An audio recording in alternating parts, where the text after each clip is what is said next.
Again, last night, the Brewers were victimized by bad pitching. This time it was Trevor Hoffman again, giving up not a lead, but the Brewers had clawed back to tie the game.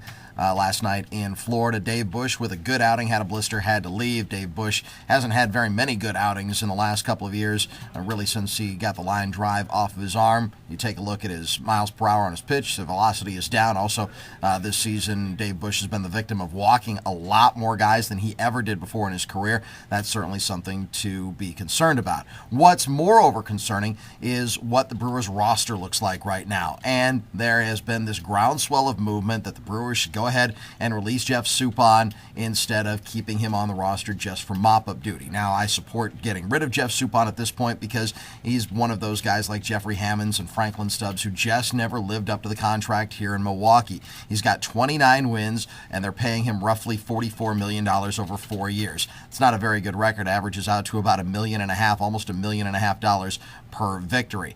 Also, there's been a groundswell of movement about should the Brewers fire Ken Maka? Should the Brewers fire Doug Melvin? Should Prince Fielder get traded? Should Corey Hart get traded?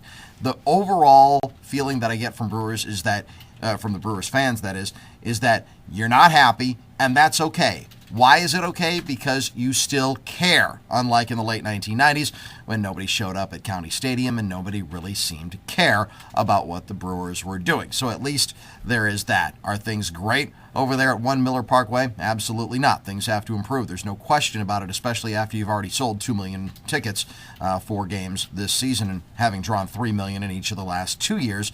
The Brewers fans should expect the team to put together a winning record out there on the field. One other note from around the world of sports, the Flyers and Blackhawks getting set for game number 3 in the Stanley Cup Finals. Isn't it amazing that when the Stanley Cup Finals are amongst two historical teams and on a network, NBC, that people can actually get as opposed to versus, people will actually watch? It's the best ratings that the NHL has had in about a generation or so. So it is and has been compelling hockey, especially down there in Chicago with the Blackhawks. And, don't have any axe to grind with the Blackhawks. They don't have an NHL team here in Milwaukee. So I have no problem with trying to root for a Chicago team as long as they never compete with a Milwaukee team. And that's certainly where the Blackhawks are at. But also, Blackhawks fans, and I lived in Chicago for 7 years, have suffered for so many years and so many generations under the bad ownership of Bill Wirtz. And there was a prevailing thought when I did live in Chicago that the Blackhawks weren't ever going to be any good until Bill Wirtz died, which is what he did a couple of years ago, his son Rocky taking over and really injecting the entire franchise with a real shot in the arm, and you can see that out there on the ice. So go Blackhawks, go Brewers, and hopefully the Brewers can get something together at some point, because more and more every day it looks like the 2010 season, unfortunately, is turning into a lost one. We'll talk to you tomorrow morning starting at 5 on the Doug and Mike Morning Show right here on sportsradio1250.com and, of course, on the radio on AM 1250 WSSP.